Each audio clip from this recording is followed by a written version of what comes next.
Should the mics go up or down? Good? All right.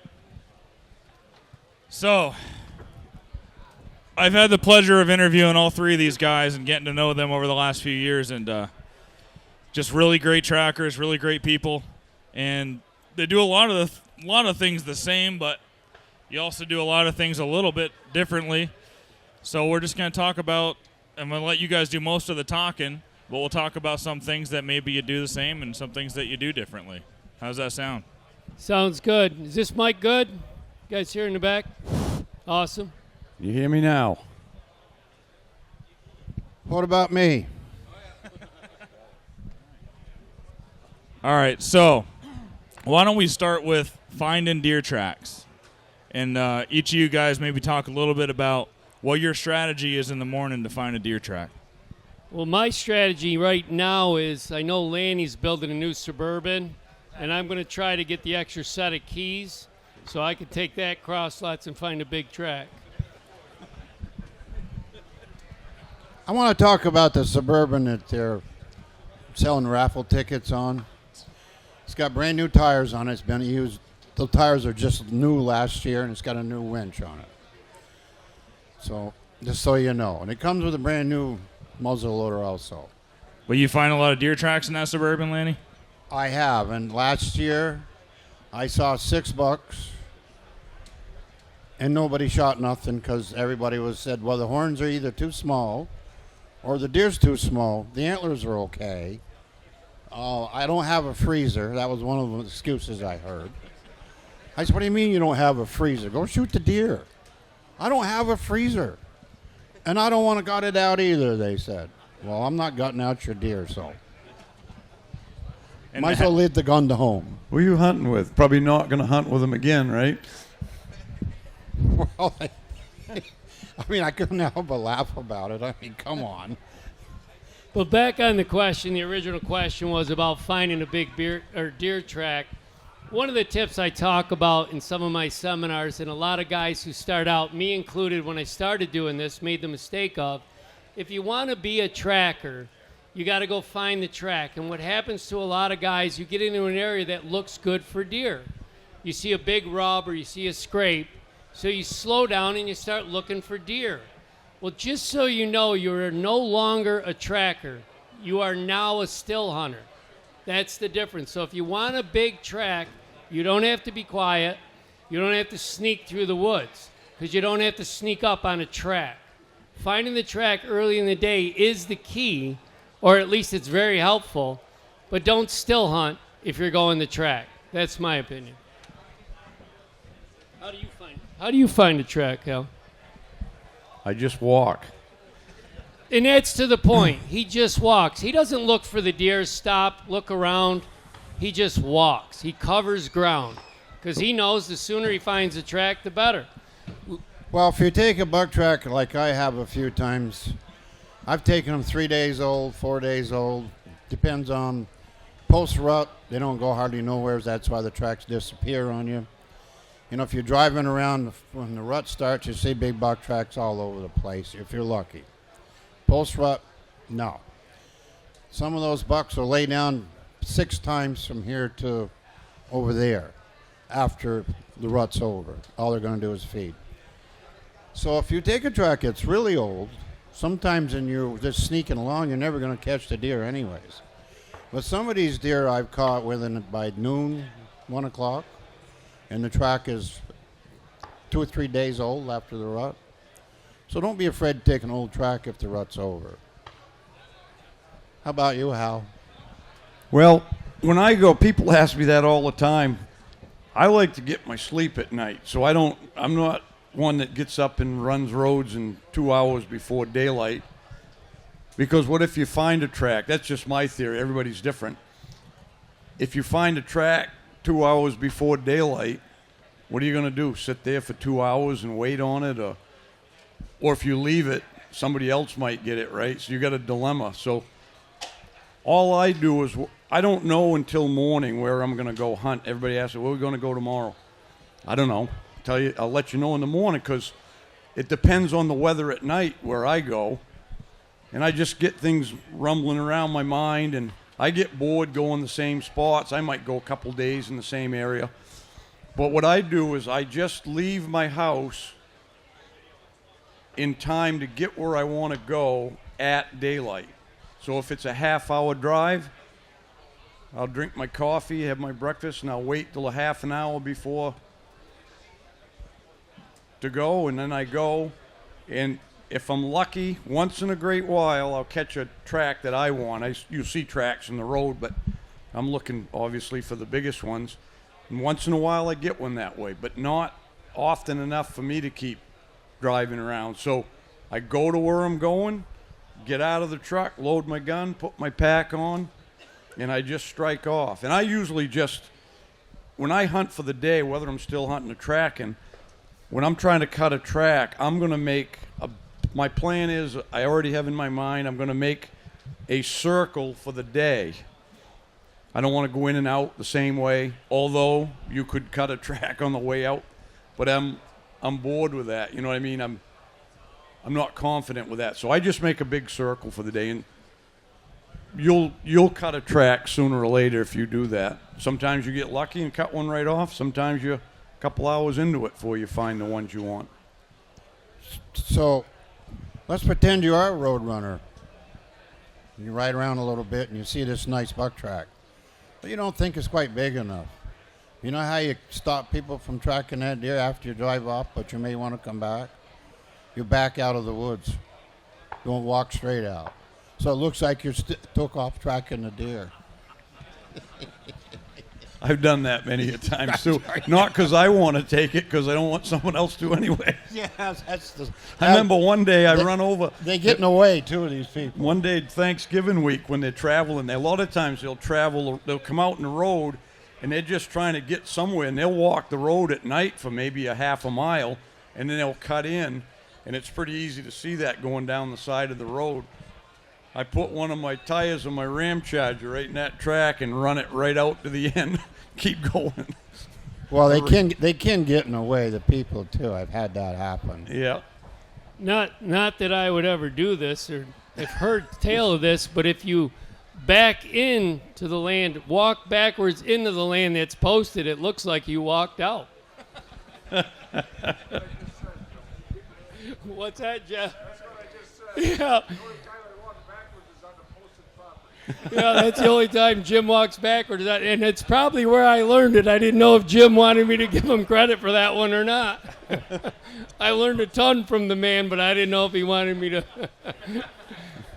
But no, it is a thing that if you're going to track, you got to cut a lot of ground and go find that track.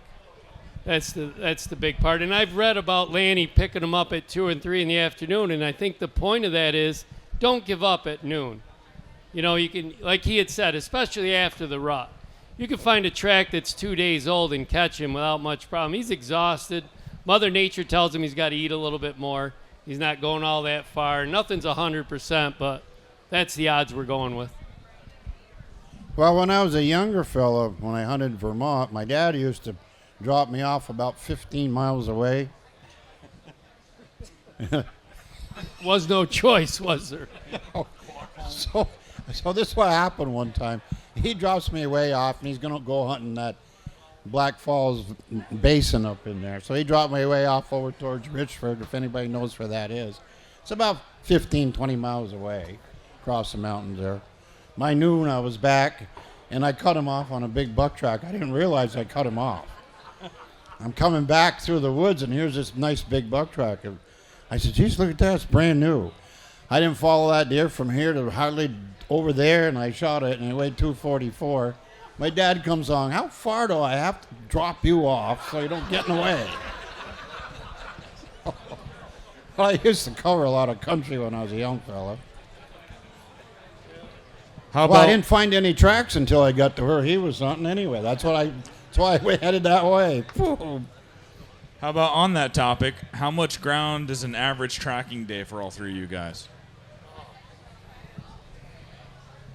In my world at least, there's no average day. Some bucks are 100 yards, like he had just mentioned. He shot that buck. He might have traveled 6 miles to get there, but he got on the track, and 200 yards later, he killed it. The next buck might be pre-rut, November 9th, and you might go 11 miles, and he's still farther ahead of you. So I don't really know if there is an average. I think it has a lot more to do with the time of the year. As Lanny said, after November 25th or so, and they're slowing down, you're probably not going to go 4 or 5 miles on that track, and you're going to jump them. You're going to do something. Before the rut, November 8th, 9th, you may never catch them. That's just my theory. Yeah, your rut out here is like a week earlier than ours. So in Maine, northern Maine, southern Maine is probably the same as here, but our rut is the 15th to the 30th. So our post-rut is the first week of December. That's before they slow down. And some of them big ones are still, they got it in their mind there's a doe somewhere in the world that they got to find, and they don't slow down. Sometimes you get one of them, but like Lanny said, for the most part, after the rut, all they know they need to get back in shape, and they're going to put the feed bag on pretty steady. So is after the rut the easiest time to kill a good buck because they're slowing down? I would definitely say it's the easiest time to catch up to them. In either case, you can be tough to kill, but at least then you've got your percentages are a little better. You can have what happened to me in Ontario. That buck track was 3 days old. Tommy and I caught him around noon. We jumped him out. I'm going to shoot, but he doesn't have no antlers. When he jumped to take off, his antlers fell off. We've done that a few times in Ontario, but I think, I always say people say, what would be the best week to hunt? And to me, it's, if you have snow, the first week for me back home, is my favorite week, because they ain't going nowhere the first week either. They know, the big ones know it ain't time, and you get a big buck track then. They're a little harder to find a track again because they're not traveling as much, but if you find one, probably ain't going to take you long to catch up to them. I think you're 100% right on that. And they're heavier. Yes, they are. If you want a 200-pounder, you go the first week. A lot of them 3-year-old bucks go over 200. Yeah, at the end of the season, you call them Razorback. Yeah, that's right. Yeah, but like we said in the beginning, nothing is 100%. I did hunt up to Hal's last year in the first week, and I caught a good buck track that I happened to be chasing a doe. I went up over the mountain. I in-reached Hal because I knew if I go down the other side, I will not have the energy to come back up. And he picked me up a couple of miles over on one of the side roads. But I definitely think the beginning of the season is, like these guys said, just as good as the end of the season, for sure, 100%. Can you guys talk a little bit about aging tracks and finding out, just some quick How long tips you on got? that? How much time we got here? We got all the time in the world. What are some good pointers on that? Well, I'm nowhere near as good at it as these guys. I only go by common sense. If it snowed 3 hours ago and there's snow in the track, well, it's more than 3 hours old. But I've learned through hunting with Hal a few times side by side that the edge of the track, whether it's getting rounded out and whatnot, there's so much experience there that you're going to have to learn it a little bit on your own, because what he says is going to be hard to really picture. But there is a lot to that. But for me, it's just a common sense thing. If my track looks exactly like the deer's track, or the deer's track is in packy snow and it's still packy, yeah, it's fresh. But I know there's a lot more to it than that. A whole lot. Everybody that wants to track, they're all trying to get the fundamentals of, when to slow down, all of this stuff. But you'll never get to that point unless you can pretty accurately age a track, because you may be started on an older track. You won't have any idea if it's 2 days old or 2 hours old. If you can't figure that out, you have a tough time tracking, because you won't know how fast to move. So it starts with aging the track, in my opinion, and you got to get good at that. The bad part is it's the hardest part of tracking. Walking ain't as hard. Anything else you do in tracking is not as hard as trying to accurately age a track. If you guys want to practice that a little bit, aging snow, when you get there in the morning, put your foot in there and look at it when you come back at nighttime and see the difference. If you come back at noon, look at it again. In other words, just put your foot in it. When you come back at noon, if you do, put your foot in it again, look at the difference. Sometimes the snow will turn grayish on you, depends on the weather. There's a lot of things that you can look at, how much frost is in, how much it's frozen in certain places. But Hal is 100% right. You got to age a track, and I make a joke out of this sometimes. You know, when a deer has to go to the bathroom, they got those little brown things. I mean, you may have to do this if it's fairly fresh. That's when you slow down. That's when you slow down. When you got to do this, when you pick it up and do that, you got to do this. It means he's right in front of you. How am I doing, fellas? All right. What about how do you guys go about deciding in the morning where you're going to go? Hal, we just talked about it on the podcast a couple weeks ago. You don't really know until you're pulling out of your driveway where you're going. But what are some of the things that you're looking for in the morning? You wake up, it's a perfect tracking day. Where are you guys headed? Well, me personally, I don't like to go in the lowlands. I don't like to go where there's creeks, rivers, lakes. That doesn't mean there's any more or less deer in there, but I just don't want to go for a mile, come to a creek that crosses, and it's a big beaver meadow that's a mile long. So I try to stick with the more ridges. If I open up the map and I'm either going to go left or right, I look for the hardwoods. I don't know about as much in Maine, but that's how I call where I'm going to go in the Adirondacks. I look for the less waterways. I like to run the side of a ridge or a mountain just because anything coming or going in the night off a mountain, you're going to pick that up. If you run a ridge for a mile, some of them are going up, but some might be coming down, but you're going to find a track running a ridge side hill. So that's what I do. I'll start out running a ridge, and I always like to hunt in the mountains of the ridges because when you get them, it's downhill to get them out. And that's more appealing the older you get, right, Lanny? Yeah. I've always had a great calling for ridges. There was some spruces up there mixed in with the hardwood. And a slight wind I like blowing around. Reason for that is because the deer get a little confused with different, if they do smell you some. I can tell you a story where I really messed up one time because I was a little too confident. But yeah, I like to hunt high. I think if everybody hunts high here, you're going to have more luck shooting big bucks. But anyways, I was in Maine a few years ago. And I'm tracking this mediocre buck. He looked like he's going to be about 200, I think. And I'm coming around this way, and the wind's in my face. As I'm turning, now the wind's behind me. But I was so overconfident that I could shoot this deer no matter what. So I got this big rock in front of me. And I know the deer is laid down up there. I know he is because he fed a lot right down here. And you could tell by the way he was walking he's going to lay down. So I'm sneaking up through there behind this big rock, but the wind is in my back. And I kept telling myself, you know, even though you're overconfident, you should walk all the way back down and come all the way back around that ridge and come this way and look down on him. Nah, you're going to get him anyways. It don't matter. So I peek around the rock. You know what I saw? A bed where he ran off that way. He never saw me. He just took off and smelled me. He was up on the ridge where I was supposed to be looking down at me. So do what you're supposed to do.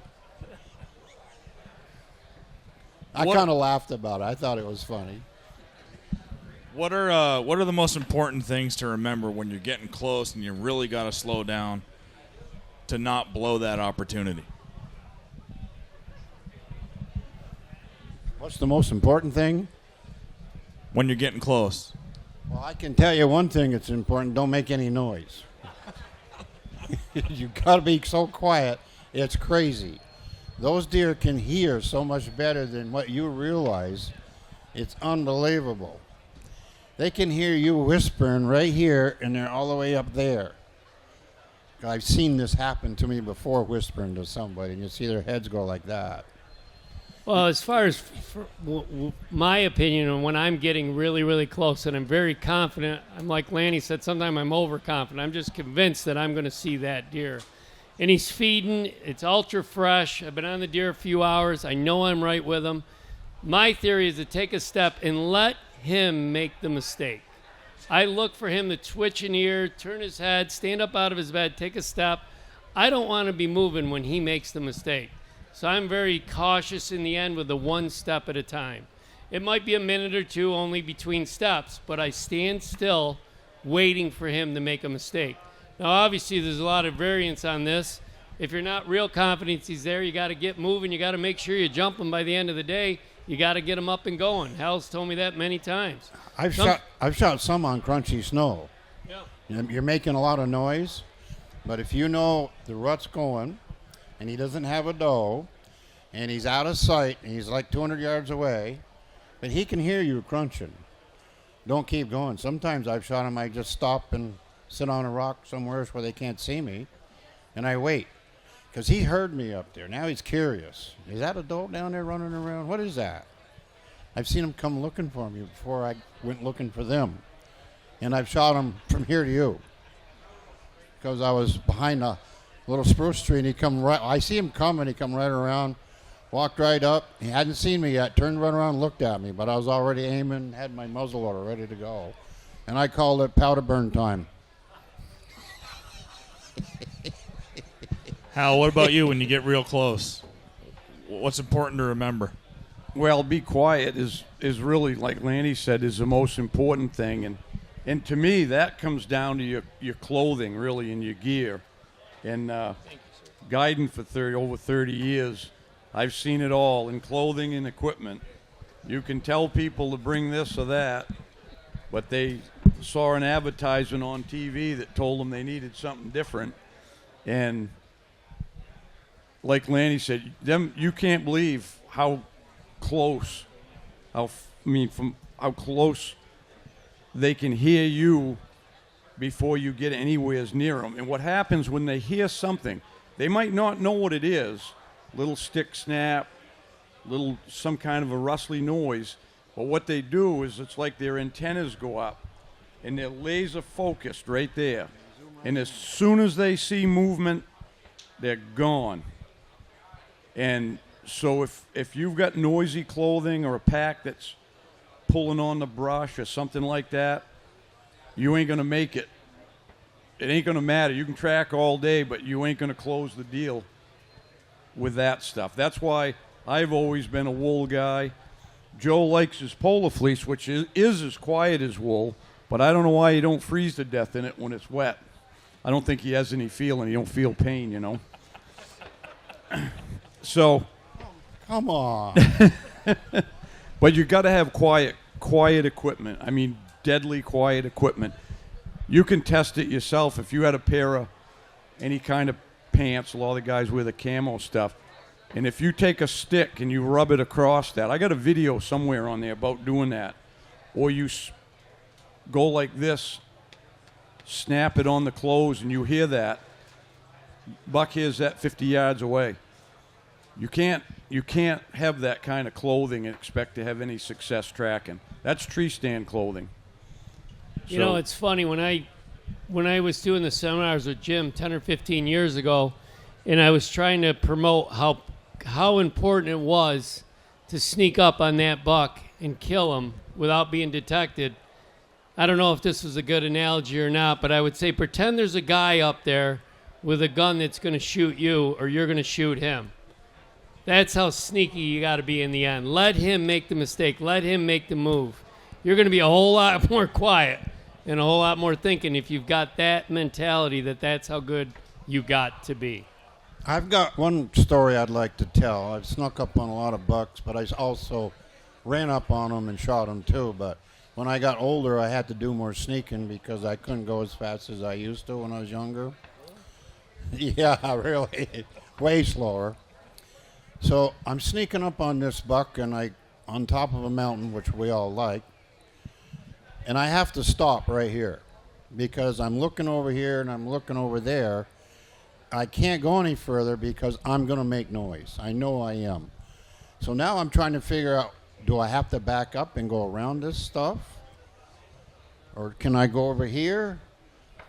And I'm trying to decide that because I know if I make noise, I know the deer's right here. I happened to look down underneath a spruce tree right here, right where this guy's feet are. We're at ground level, and I'm looking underneath a spruce tree.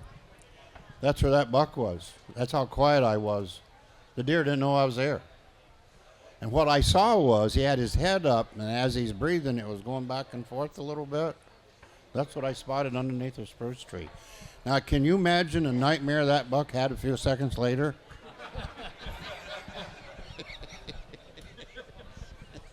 I think we talk about this stuff, and Joe's got more patience than me, so I do one step, and for me, it's not the same thing every time. I'm going by what I read in that particular buck's track. I don't do the same thing every time. But the point I'd make is we all do things different, but the end result's the same, and I tell people you have to put your hunt style into your personality, because everybody's personalities are different. Some people are more patient, some people aren't, more anxious, but you'll figure out how to do it in your personality, and that's how you'll be the best hunter. If you use your own, don't try to be somebody else. I call it, be the best you can be in your personality, in your style, and that's why it's like there's more than one way to skin a cat, right? More than one way to kill a buck. So figure out what's the best way for you in your personality. I think you can't track too much. If you want to learn how to track, you track all the time. Just do a lot of tracking. And eventually you're going to figure it out if you haven't. And here's what's going to happen to you. If you start getting decent at it, you may track 5 bucks and shoot every one of them, and now you think you really got it made because you shot these 5 bucks in a row. Well, guess what? The next 5 you may not get. That's the way that works. Yeah, I've had different people tell me that I'm one of the luckiest hunters they know, but I don't go with that theory at all. I go with what these guys say. Track all the time and put yourself in position to get a little luck. And what I mean by that is get within 150 or 200 yards of that buck, and there's no better way than tracking. So when you get close and then you do your individual thing, like Hal said, your personality might be, I can't be quiet, I'm too impatient. Maybe I'll roll the can or blow on the grunt call or make some noise on some crunchy snow. As Lanny said, you'll have a whole arsenal of ideas. But get to that point is what tracking does. It gets you right there at the door, and then you'll figure it out. What are some of the things that you guys see along a track that is something that, I got to pay attention to that? What are some of the behaviors that deer do and that you see on that track where you're like, okay, that's important to know? Well, for me, personally, in the Adirondacks, and I know it is a little different in Maine, but when these bucks are out looking for does, they travel a lot of ground. And I seem to have an idea that he's going to take the easiest path through the woods. And what I'm looking for is when he goes off of that highway. When he goes left or right, that doesn't make sense. He was been cruising east, traveling right along, going along this ridge, and all of a sudden he hooks one way or another. That's my thought. Something's going on. That's one of the things I look for. Yeah, that's true. That's true somewhat in Maine, but the difference is the Adirondacks overall, the country's more open, right? You can see further. There's more open, hard woods. We got a lot of thick stuff we're going through on a track back home. I mean, sometimes you'll get in places. A lot of these does will stay in these real thickets in the softwood, and a buck crawls in there looking for it. He knows that doe's been in there, living around in there, and they're crawling under blowdowns and doing all this stuff. And these bucks will turn to go in there. That doesn't mean they're laying down. They veer off a lot because it's not like you think about. Most people think about feeding, bedding areas, and this and that. None of that applies in the big woods. But these bucks will go along, and again, part of this will tie into pre-rut, post-rut, during the rut. You know, you got to hunt a little bit differently, but I don't really. There's only a couple things they're doing. When you get on the track, if he's straight lining, long stride, put your head down and go, because he's headed somewhere. And the only other thing he's doing is looking for a doe or something to eat and laying down. That's really, deer ain't hard to figure out. A buck ain't too hard to figure out. So that's all you're going to see really along the way. I mean, he might make a rubber scrape or whatever, but that's on his way. So, but I found more often than not during the rut back in Maine, and it's, again, I think it's because we have more feed. Over here, the deer, they don't have the feed. It's different, and sometimes it's isolated, like you get the beech nuts or the acorns or wherever you hunt. The bucks up in Maine, or the deer in general, they can feed anywhere. And the bucks, those big ones, generally eat different things because they want to load up quickly. They don't want to be picking around once the rut starts. So they eat on the run a lot. They grab a mushroom here or something there. And they're the hardest ones to figure out when they're done, because they might go a half a mile doing that, and then they just lay down. But I don't care. You can't worry about that all the time, because all your goal is, like Joe said, your mission when you get on the track in the morning is to catch up to the buck. So I don't care if I jump that buck, because guess what? I got the rest of the day to hunt him. So the quicker I can catch up, I don't care if I jumped him or not. You got more chances to shoot him that way, too. Right. You know? And I get a chance to eat my meatloaf sandwich. Yeah. And then I wait my half an hour and I go. Got the rest of the day to You hunt. ever have a fluffernutter? No. I don't eat peanut butter and jelly. I don't eat the sugary stuff. I don't got to have either. my protein during the day. I don't. Well, I either. have trouble keeping, if I don't eat a big breakfast, lunch, and dinner, I'll lose 15 pounds during the day, and I can't afford to lose 15, but I do. I can go. Yeah. I don't even have to take anything with me. Well, you're like an old buck. You get all fattened up in shape there in the summer, and you can live off of that. Yeah.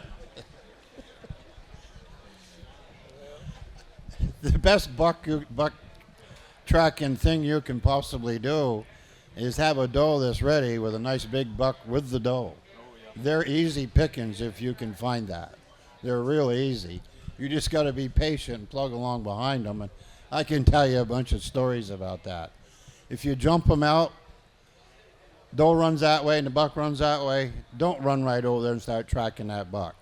Stand right here and wait, because he's going to come right back looking for her.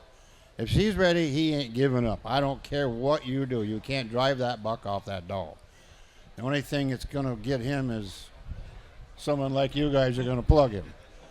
I remember one time I was in Ontario, and I'm standing right here following a buck and a doe, and I could smell them over the bank. I said, Lanny, just stand here for a while. They're going to come back by. Don't bother going over there. It was a little bit noisy. Well, pretty soon I didn't smell them anymore, so all right, I started tracking them.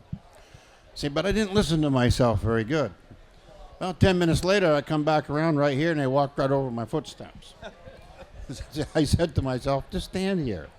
I looked over, and he's standing on the ledge looking at me. I almost got him right there, and he took off chasing the doe again. So what I did was they went up on a ridge, and I went down to the swamp, because there's only one place they could cross, and I knew they were coming down there. So I went down to the swamp, and Shane's sitting down there. He said, what are you doing here? I said, well, I come down here to sit, and pretty soon there's going to be a buck and a doe crossing right over there, because that's where they cross, right here.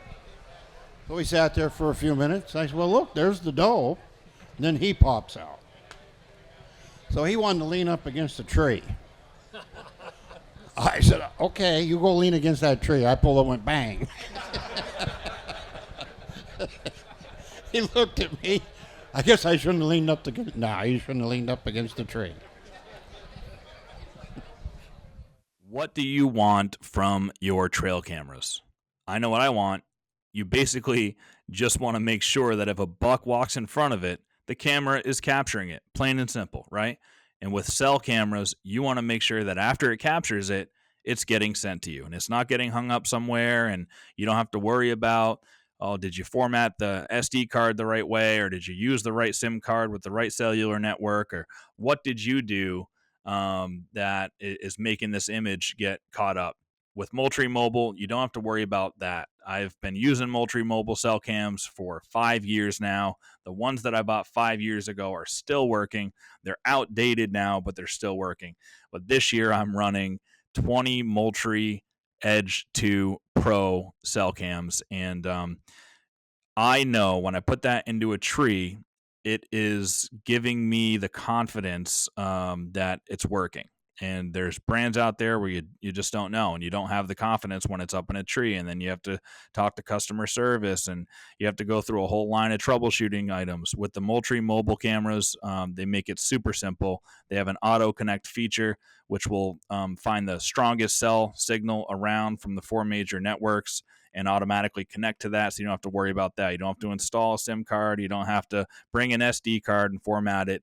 Everything is built into the camera. The technology is all built into it, and that leads to a reliable camera that I can be confident in. And if you guys are looking for the right cell cam, if you already run cell cameras, you run different brands, I recommend getting a couple of these Moultrie Edge 2 Pros or any of the Edge 2 cell cams in that series, and just give them a shot. Run them against the other cameras that you have, and you'll be happy with the results. So go check them out. Don't just capture images, gather intelligence with the Moultrie Mobile Edge 2 camera series paired with the super simple and easy to use Moultrie Mobile app. You can learn more at moultrieproducts.com. How fast are you going in the morning, and what's going to dictate the speed on what you follow a track? How old you are? Well, for myself personally, in the morning, when I was younger, even though I was younger, I could burn myself out by 10:30. I just go too hard. Now I just go steady where I'm comfortable, where I know I can hunt all day long. Sometimes I don't pick up the track till 12, 1 o'clock, 2 o'clock, but I'm a long ways from my truck and I'm very comfortable. If you burn yourself out, you jump out of that truck before it's even daylight and you just go as hard as you can for a couple hours, pretty soon you're out of gas. So just go slow and steady. I think that'll win the race as far as finding the track. One of the things I do is when I get about 12, 1 o'clock, I don't keep going farther from my truck. I either take a right or a left, as Hal had mentioned earlier. He pre-plans his swing. I might go in till noon, 1 o'clock, and then decide, well, I'm going to swing to the left or I'm going to swing to the right. I don't like backtracking. As Hal said, you could pick up a track, but that's old ground. We just seen it a few hours ago. We don't want to see it again. But I make the swing. Don't go deeper after noon, 1 o'clock. Make the swing. It's just as new a ground, right or left, as it is going in deeper. But stick with it. This tracking thing is kind of strange, because you got to be geared up a little bit in the beginning of the day. You got to go as hard as you're comfortable. Then you got to find the track, and you got to go catch up. Now you got to shift all the way down in the first gear and have a whole bunch of patience when you get close. But I think that's kind of what makes it fun. Yeah, I'm the same way. I've never run, even when I was younger and I could run. And I never run because what happens is you're going to get sweaty. And that when you get sweaty, you get wore out. It sweat sucks the life out of you when you get sweaty. So I walk what I call my normal pace, and everybody has their own pace. Just walk your normal pace, steady. Don't hurry, but don't dilly-dally either. And you can walk forever that way, really. You won't get tired out doing that. So that's what I do. I just walk along steady, and I find my track. I decide how old it is or whatever, and usually I find I just, if it's not real fresh, I just keep walking steady until something tells me to slow down. But, yeah, don't go too fast. One thing we haven't touched on is your diet. Yeah. Nobody hardly talks about your diet.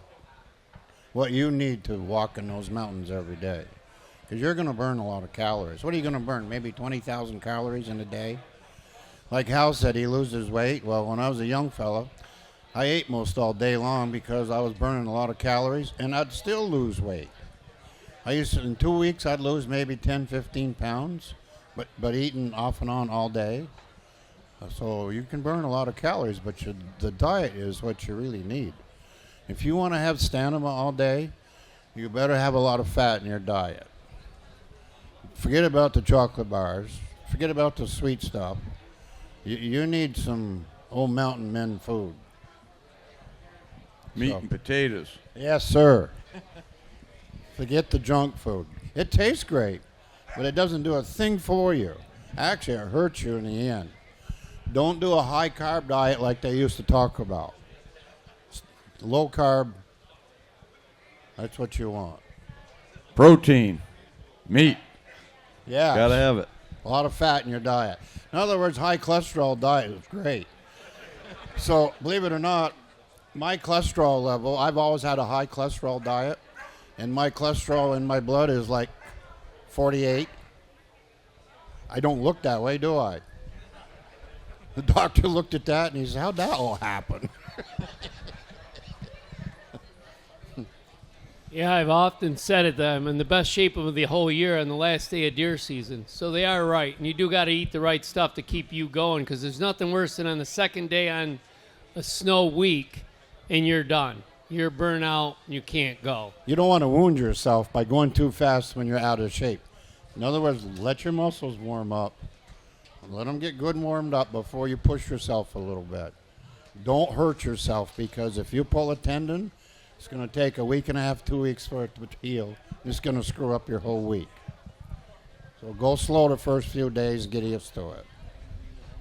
What do each of you do if you followed a buck track all day long, never caught up to him, go back home? What are you doing in the morning? You're going to try to go back again? You're going to go find a new track? How do each of you approach that scenario?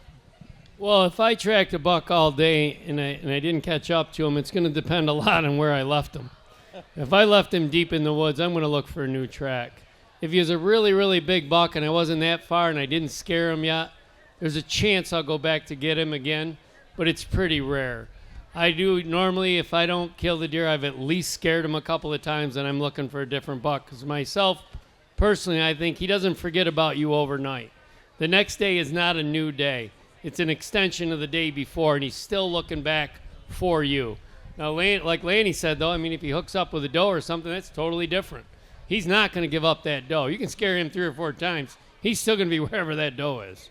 But if I scared him hard the day before, I'm probably looking for a different track. The only time that I take a track that's more than the previous night, like a 2-day-old track, is that, like I talked about, the first week in the Thanksgiving, week after Thanksgiving, it'd be our muzzleloader season, first week of December.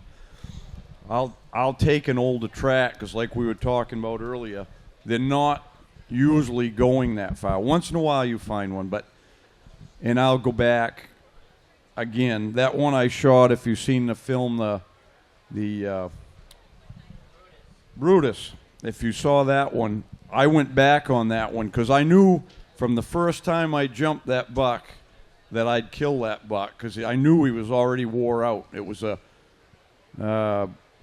Thursday of a muzzleloader week, which is early December, 3rd or 4th of December. And when I'd never seen a buck do this, I fired at him when he got up and ran down through it was pretty thick, and I see an open. I said, I got to try it. And that buck laid down. I fired at him, and he ran about 30, 40 yards and laid down. Never saw that in my life. I didn't know it, so I went over to check for blood, and I was just kind of looking at the track and went down it a little bit before we ate a sandwich, and his bed's right there. And he got up and took off, and you'll see it in the film. I sat down with Will that was filming, and I said, we'll get this one. Because if he was that tired to do that, I knew I could get him. And I never picked that track up till 10 o'clock, and I probably caught up to him in an hour, and then jumped him. I saw him 3 or 4 times that day. He stayed right in the thick stuff, and I'd just see him go. And then I left him going into a thicket, and I said, he's going to spend the night there. We'll come right back, because I could drive. I was within a quarter of a mile of a road that I could drive in the morning, and that's what I did. And sure enough, I went right in, got on his track, and within 200 yards, he spent the night right there by a cedar bog, feeding, and then he went about a mile, and that's where I caught up to him again, and then took a couple of times before I got him. I knew I'd get him, and I did. But that was went back the next day. Good example. But I only did it because of that. I usually go find a fresh one, and it depends, I think, on your area. If you don't have a lot of bucks in your area or many big ones, and you got a big one, maybe you want to go back and get on it. But up where I am, I can usually find a track I want on any given day, so I just go get another one. It's like starting a new painting, starting over. What about you, Lanny? If you tracked one all day, what are you doing?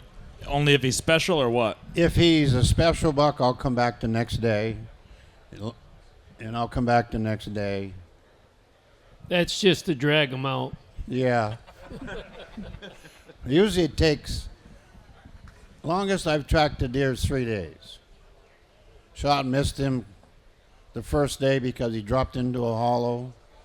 I come up through like this, a doe got my attention. Tommy and I together. Come up, looking at this doe down here. Well, come to find out that big buck was right here watching us. I turned around a minute and we made contact. That buck took off. Well, I had a nice bead on him. I thought I did. I was waiting for him to bound and stop right there. And I touched her off, but I didn't realize there was a hole there he dropped into, and I shot right over the top of him. So he got away that day. He was pretty lucky. The deer went 245. Glad I never did that. You're a lucky guy. So we came back the next day, never found his track. But then he came back into town again, and we got him about 10:30 that day. He was a big buck and had kind of a scrubby rack, but it was wide and didn't have many points, but he's a big, big, heavy deer. He was well-rounded. He wasn't skinny, like you were talking about, first part of the season. Hadn't lost any weight yet. Now, what about all your mindsets? How do you get your mind into the game to be successful in the morning? Is there anything, what do you do? Well, I started training my mind the last day of last year. Because that's all I'm thinking about. But no, I think the idea, if you're waiting on snow, myself personally, I don't hunt on leaves. So my mind is so geared up when that day of snow is, I'm ready to go. I don't know how it would be if I was retired and I had a lot of time to hunt, how I'd shift gears when the snow comes. But right now, when that snow comes, I'm ready. I like to do a lot of scouting when there's no snow. I still hunt the same time, but I like to scout for a big buck. Because Maine, if you hunt where everybody hunts, finding a big buck is tough. They're not there anymore. Like Tim Pond Road, there's a few big ones on that road, but there's a lot of hunters there too. So I usually do scouting, get ready to go if we do have some snow. What I read into that question, it's a good question, but it's not about getting the mindset for the day. It's about keeping it, because it's easy to get it in the morning, right? You're all roughed up, ready to go. But a lot of people get deflated during the day. Things ain't going right. Maybe they got on 5-6 miles and they ain't even fresh in the track, and then people start giving up on things, or your mind gets wandering to some other things. You can't do that. Your mindset has to be, you got one job today, right? Kill that buck. Shouldn't be thinking about anything else. Shouldn't be thinking about back home or, geez, maybe I shouldn't have taken that day off of work. Whatever it is, you got to forget all that, or you're not hunting. You're just out taking a walk in the woods. You mean you can't worry about your wife or girlfriend? No, I don't give it a thought. Oh, you got a girlfriend? No, but I know my wife will be there when I get home. Okay. Well, I'm just making a joke out of it. But on that thought, though, and then what Hal was saying, I go through the woods sometimes. If you do start to get a little discouraged, for me, what convinces me to keep my spirits up is I say, one day I'm going to walk up on another big Adirondack buck that I just killed. I'm not sure if it's going to be today or not, but I'm going to give it everything I got today, but it's coming. So keep the confidence level up. It'll keep you in the game. It'll keep you going. When you start to lose the confidence that this isn't going to work, all of a sudden you're headed back for the truck. And that's not going to get it done. So know that you're going to get it done. Might not be today, might not be tomorrow, but it's coming. You're going to walk up on a big Adirondack or a big Maine buck or New Hampshire. It's going to happen as long as you stick in the game. It's happening. It's coming. If you want to shoot big deer or just deer, you can't give up. You gotta do it like Donald Trump does. Don't give up.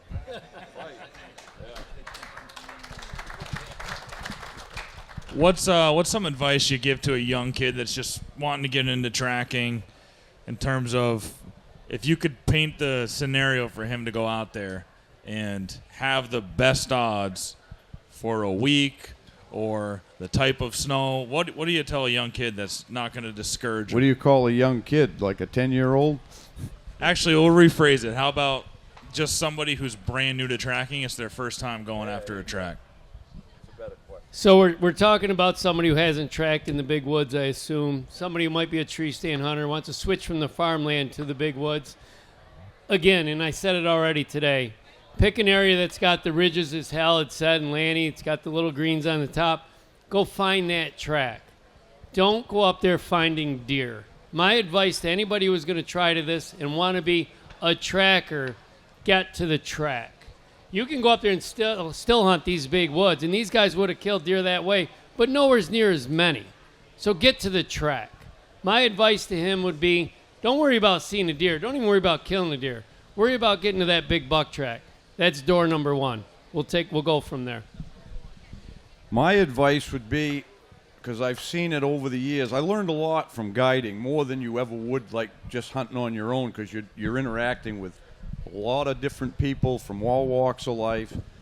And what I would tell you is, if you're hunting in the big woods, whether it's the Adirondacks or Maine, northern New Hampshire, whatever, so you're hunting a different animal. I learned that the first year I went north. I hunted in southern central Maine, and in 1980 I went up my first trip north. And I knew that 1 week I spent there that it was a different animal. I wasn't hunting the deer, I was hunting down below. So you have to retrain your mind and get out of your mind feeding, bedding areas. You got to get all the things you associate with farm country, because that's what I define as the big woods. When I wrote my first book, I had to have the definition. I think probably I was the one that started talking about the big woods. You know, it used to be everybody called it the northwoods, right? Or whatever. So the difference is the big woods deer do not have access to agriculture. That's what patterns deer, right? They're coming to these different agricultural crops. They don't even know what an apple is. Right, they don't. And they probably wouldn't eat one. So there is no such thing as feeding and bedding areas. Now, there might be a time where a certain buck's got a place when he gets by there that he lays in the same bed. Yes, but that's not necessarily, that's a bedding area that particular day you got there. Might not be back there for 2 weeks.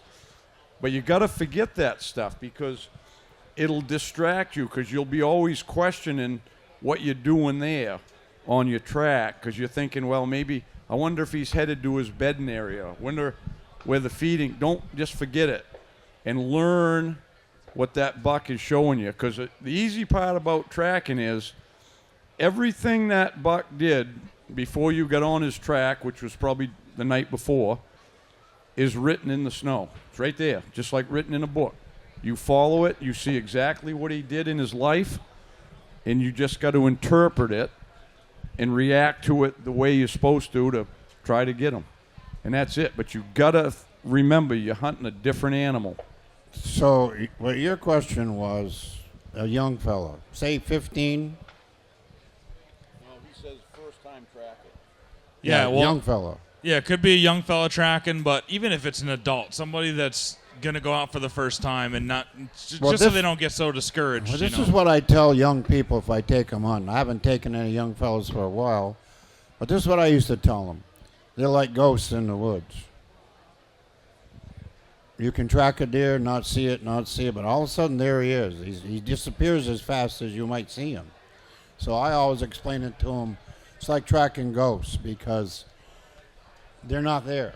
And what happens, young guys that you take tracking, they get discouraged after a while, because like taking them fishing. If they ain't catching something, pretty soon they're dawdling around doing something. So that's what happens to the young guys. So I used to explain to them that this thing will appear and you got seconds to shoot it, or it's gone.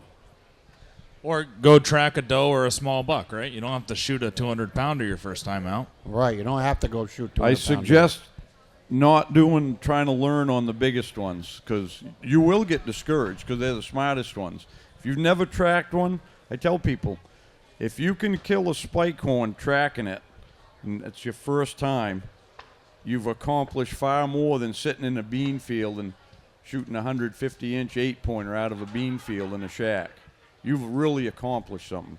And then you can work up from there. How we doing on time? I don't have a sound man down there. 3:43. Okay, we've got 15 minutes. All right, sweet. What do you notice how deer behave in different areas that you hunt? How do they behave in Maine versus Ontario versus the Adirondacks, and how does that change how you hunt? Like, you guys hunt with each other, and he'll come to Maine, you go to New York. How do you change your tactics? Well, the terrain, for one, is a little different. Where I go up with Hal, the mountains are a little bit bigger. That's the first thing. He had mentioned that the amount of feed they have is much more up in Maine because of the logging. To me, the logging is a restriction compared to my mature woods of the Adirondacks. I like the Adirondacks because it's my home ground. It's where I want to go. The deer act a little bit different. His place, they can stop and get food anytime they want to. Mine, they get a little more selective to where they got to eat. They give me more of an indication they're going to eat. There, they could eat almost anywhere. So there is a little bit of differences. But the main goal is to get close to that buck, and you can do it the same in both places. So I don't feel like I'm out of the game in either one. So whether you guys here that are out here get snow in Maine and you run up there, New Hampshire, Vermont, or go down in the Adirondacks, you still got to get in there, get on the track, get yourself in position to get lucky, and kill that buck. The differences are slight. There are differences, but they're slight in my mind. Yeah, I agree with that. I've hunted other places too, out Michigan, UP, and Montana, and Ontario, up where Lanny used to hunt too. And the difference I see in it is, like, especially in Ontario, back when we hunted there was more deer. There ain't that many now, but those bucks didn't hardly go anywhere. I mean, they might go a mile, and that was a big territory for them because there was so many does. So you have to you don't know it till you go do it, but you'll figure it out pretty quickly. But there was so many more deer, it was pretty easy to find a track. And the hard part about tracking there was the size of the track. They weren't big tracks. But, yeah, it's you can pretty much, a buck is a buck, and they do certain things. But when you go to a different area, you just have to, adjust to what you're seeing there. And it's not big, huge differences. They have different, like suburban deer are way different than the wild deer, like you were talking about farm deer. But some of the mountain deer, they don't even know what an apple is. I don't even know some of them would even eat an apple. Some of them don't know what people are. Some of them don't even know what a person is. That's 100%. I love that kind of deer. But like Ontario, I seen them guys out there dump corn all over the place, and the deer walk through it and don't even eat any of it because they don't know what it is. So they just wasting your time dumping corn all over. They finally figured out if it's left there long enough, one of them will start eating it, and then the rest of them will join in. But like Hal says, here's what happened in Ontario. I had it there about 15 years steady. When I first got there, the tracks were like that wide in the back. Towards the end, they got like some of these Maine deer we got, great big feet on them. I literally watched them grow bigger, longer legged. And then what happened was when the does all got shot off, they started acting like Maine deer, looking for does. They'd take right off and go. You saw that when you were out there too. I know you did. At the end, yep. Yeah, at the end, the thing started looking like they're acting like a Maine deer. They'd just take off, and you had to travel to catch them. And one thing about, I'm going to tell you something. In Maine, New Hampshire, New York. New York is a little funny up north there because they got some big woods there. But you take Maine, don't be afraid to go over the ridge and go down the other side and come out on a road because you're going to get it right if you got a gun. During deer season, it's really easy to get a ride back when you got a gun. Don't try it in the summertime. You're not getting a ride. But during hunting season, everybody will pick you up because they know that you're a hunter and you need a ride. So I've come out, hour and 45 minutes from my vehicle years ago, and I never had a problem getting a ride. A lot of the times they'd complain about how long they had to drive to bring you back. And make sure you got a compass next time. See, when I hunted Maine years ago, I never had a compass. I couldn't get lost because I knew I was in Maine. Now, how about we talked about how important it is to catch up to the deer, and if you don't do that, you're not going to have an opportunity. But then once you get there, making the shot is super important. So how do you guys practice, and how much do you practice shooting, and talk about how important that is? Well, personally, Joe I think needs the most practice. We'll let him go first. Joe, you need a lot of practice? a lot more, too. Yeah. Well, I missed a buck last year, and I blame it. I had a bad bullet. Did you? Yeah, that's what it was, a bad bullet. And I've bought a lot of them bad bullets. But in my mind, I had a friend who was a technical shooter. So he would take the deep breath, the halfway out, make the shot, study the gun and whatnot, and he would outshoot me night and day. And we happened to be in Maine one time, and we shot at a Drano jug with our muzzle loaders. I was resting on the back of my truck, missed it clean. He had no rest and hit it right in the middle. And you know what I'm talking about, Steve. He's a great technical shooter. He went to the schools. He was great at it. So me, with my bad bullets and what have you, I'm going to become a better shooter. So I'm going to learn from this guy. I'm going to shoot better. Well, the following year, needless to say, 2019, I missed 5 Adirondack bucks in a span of about 12 days. Just to let you know, it was the greatest season I had ever had. Now imagine this. You've got a tree stand, and you go in on it on a Monday, and you miss a buck with your bow. You go back on Wednesday, and you miss another buck. You follow it up on Saturday, and you miss another buck out of that same tree stand on Saturday. The following Monday, you miss the 4th buck out of that tree stand. Everybody in here has got to admit, this is the greatest tree stand in the whole world. And to go back and miss the 5th buck, well, what I'm trying to say is tracking works. This was a lot of fun. Do I wish I'd have killed that last buck that you put my track on? Absolutely. But to the shooting part of this, I was being a little too technical. These weren't easy shots, but I wasn't my old pull-up-and-shoot self. So that summer, I put a box out 60 yards, a boot box, just a box I'd bought boots in, 15 by 15. I backed up 60 yards. I shot 4 times at it, aiming each one of the 4 shots with a little speed. So I'd shoot, and then I'd shoot, and then I'd shoot. Well, I hit the box 2 out of the 4 times. Not horrible, offhand. It gets you a little light. You need to practice. I walked back, reloaded my gun, and I shot 4 times as fast as I could as soon as the bead saw the brown box. I hit the box all 4 times. I am not a technical shooter. I'm a not instinctive shooter, but I'm a pull up and let it run. If I've got to aim for too long, I'm all over the board. You need to figure out what you are, but don't do it off a bench at 100 yards trying to shoot a quarter. All that proves is that your gun is ready. Now pull that gun up, bring that target a little closer, and let's get practicing. And you're going to sit there and you're going to say, you know what, ammunition's expensive. We don't even want to add up what venison costs per pound. So get that right out of your head. And it's a lot more expensive when you miss them. So do some practicing. I think it's extremely important, and every fall I'll do that. I think he should have cut the tree down. I have shot a lot of trees. Yeah. In my seminar this morning, I was telling stories about how I've seen so many bucks missed by the hunters, and it took me a while to figure it out because I'm looking and I'm like, it's like impossible to miss, but they did. But when I finally realized what was going on was they were long-range shooters. They were target shooters. They weren't hunting shooters. They were bench weren't shooters. Bench shooters.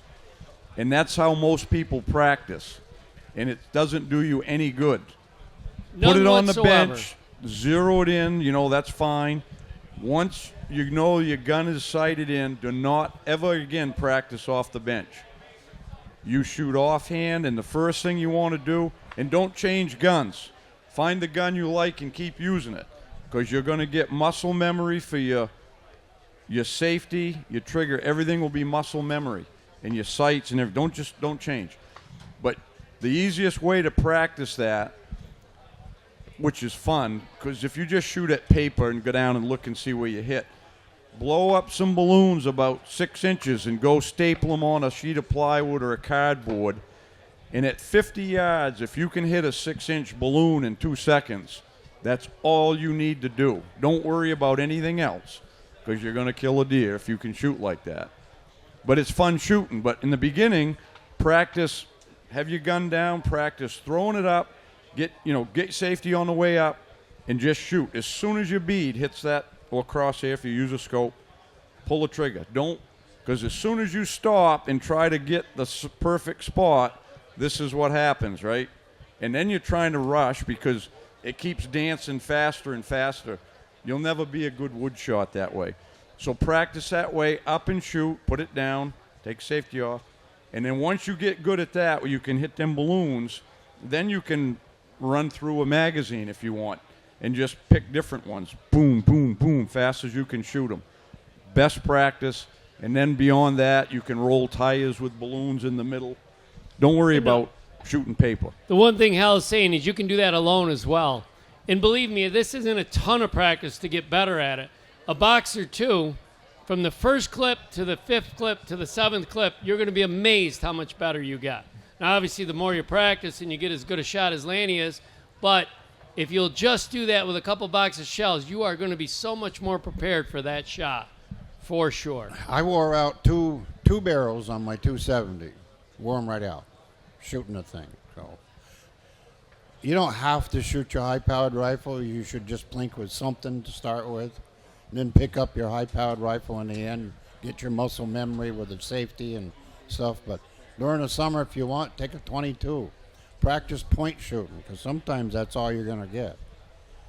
You're not going to be able to put your bead on the deer because he's going through the air, and that's the only shot you have. I've shot a lot of deer that way. Boom. Didn't think I even hit them. Go over there and you got them. But, yeah, I wore out 2 barrels shooting. I shot my whole life at something. So that's why I ended up with a heart barrel, because I literally had bullets going in sideways. When you go over and look at your target and there's not a round hole, it goes in this way, change the barrel. The other reason is deer, that buck ain't going to stand around and wait for you to get all dialed in and take a deep breath and slow squeeze. No. They ain't standing around that long. No, I've had to whirl around and go bang like that. And I've shot a few. I didn't even have my gun on my shoulder because I shot so much.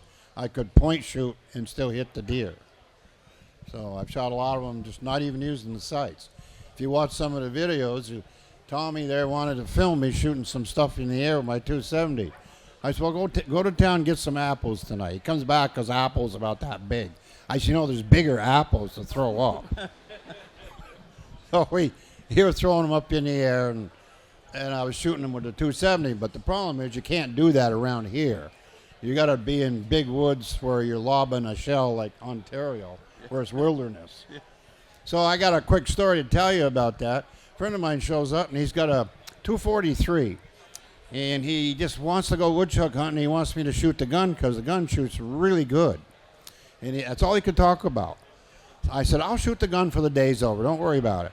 So I'm riding around. I said, well, stop right here. Big mountain range there. I said, I want to shoot your gun. He said, well, you can't. It's all trees here. No, I'm going to shoot your gun right here. Give me a bullet. Pick up that can of beer you got right there. What am I going to do with this? I said, we're going to go out behind your truck. You're going to throw it in the air, and I'm going to shoot it. Come on, he goes. I said, toss it up there. He tossed it up, and I went boom and blew the can all to hell. I said, boy, your gun's right on. You know what he called me after that? He called me an asshole.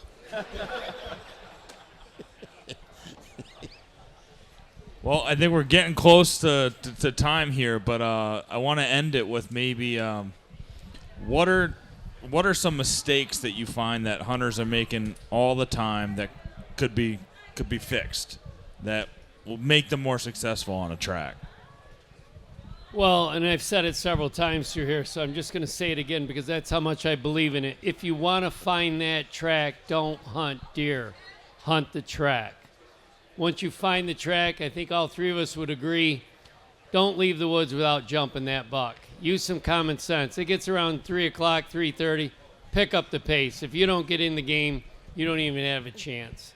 But give it a shot. It is a lot of fun. People give up too easy. Get the track gets tangled in somewhere, can't figure it out. They just leave. That's what I see people doing the most. And they don't stay in the woods all day. You get the guys that go in. You got to hunt by yourself. Joe was talking about this yesterday. Don't hunt with a group. It's fine to go be back in camp with a group. That's the best part of it, camp life. When you go out for the day, you're hunting by yourself, not with your buddies. You're not meeting up at 10 o'clock with the truck for coffee and donuts or anything like that. When you leave the truck in the morning, your plan is to stay in the woods all day. Because if you come out at 10 and you get talking, you have a coffee and sitting in the truck and it gets kind of cozy there, you're going to put it in drive and you're going to take off. You ain't going back in the woods. Don't come out of the woods. Take your lunch and stay and stick with it. Okay, folks, I'm going to give you the tip of the day. Hope you guys ain't mad at me. No.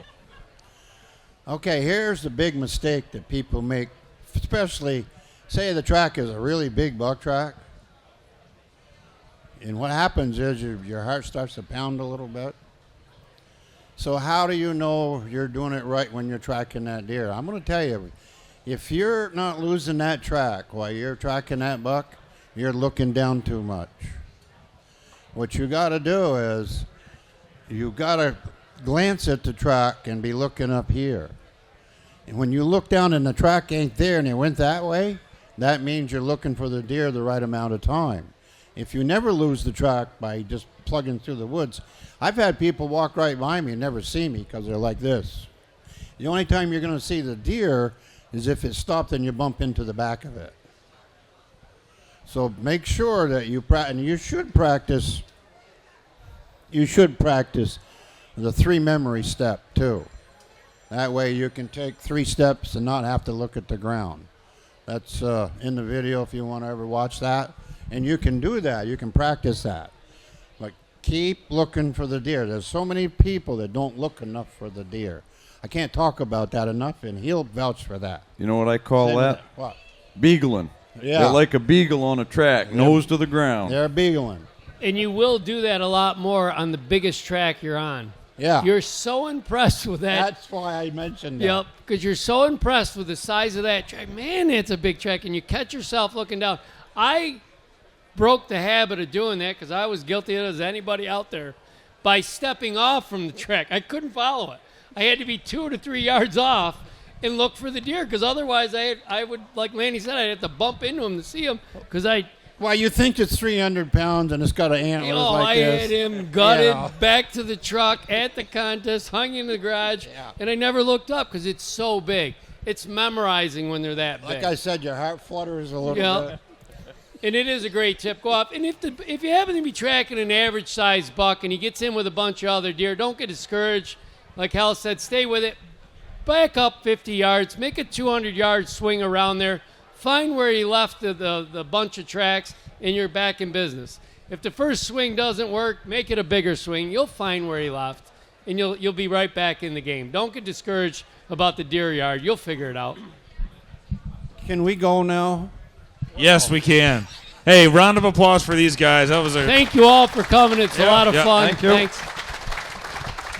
Thank you very much. Thank you for showing up. Appreciate it. Thank you very much.